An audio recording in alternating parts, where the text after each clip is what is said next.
আজিৰ এই ভিডিঅ'টোত মই তোমালোকক এটা বহুত ইম্পৰ্টেণ্ট ভাব বহলাই লিখা অধিক মাছত বগলীগণা যিটোত পৰীক্ষাত প্ৰায় 4 বা 5 নম্বৰ অহা দেখা যায় সেইটো দিম মই তোমালোকক ঠিক আছে সো ভিডিঅ'টো শেষলৈকে চাবা লগতে তোমালোকক যদি গোটেই ভাব বহলাই লিখাখিনিৰ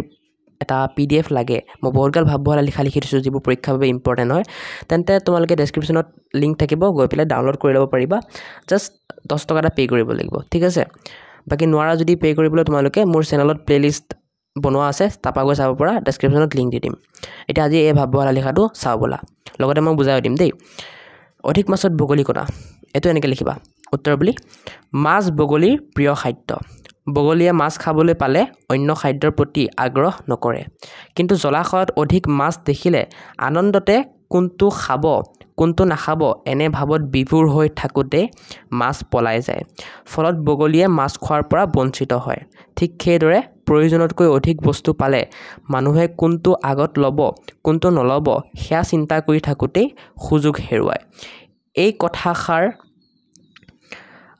কৈছিলো মই সুযোগ হেৰুৱায় ন এই কথাৰ পৰা আমি বুজিব লাগিব যে প্ৰয়োজনতকৈ অধিক পালেও মানুহ আত্মহৰা হ'ব নালাগে মানে এই ভাব বহলাই লিখাটোত মেইনলি কোৱা হৈছে বগলীৰ উদাহৰণ দি কোৱা হৈছে যে আমি যদি প্ৰয়োজনতকৈ অধিক বস্তু পাও তেন্তে আমি মানে কনফিউজ হ'ব নালাগে ঠিক আছে যেনেকৈ বগলীয়ে যদি এখোপামান মাছ পায় একেলগে মানে তেতিয়া হি কনফিউজ হৈ যাব যে কোনটো মাছ খাম কোনটো নাখাম যদিও তাৰ মাছ প্ৰিয় খাদ্য গোটেইকেইটাই মাছ কিন্তু হি কনফিউজ হৈ যাব তেনেকৈ মানুহেও এটা বস্তুৰ বাবে মানে বহুত অপচন পালে কনফিউজ হৈ যায় সেইটোৱে এই ভাব বহলাই লিখাটোৰ দ্বাৰা বুজোৱা হৈছে ঠিক আছে আশা কৰো বুজি পালা তোমালোকক জাক জাক লাগে ধুনীয়াকৈ লিখি লোৱা ঠিক আছে ভিডিওটো পোষ্ট কৰি লিখি লোৱা তোমালোকে জাক জাক লাগে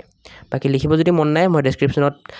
PDF টোৰ লিংক দি দিছো 10 টকা এটা পে কৰি বহুত গাল ভাব বহলাই লিখা আছে তোমালোকে লৈ ল'ব পাৰিবা ঠিক আছে একেবাৰে কম প্ৰাইচ ৰাখিছো মই সো আজিলৈ ইমানখিনি ভিডিওটো সামৰি মাৰিছো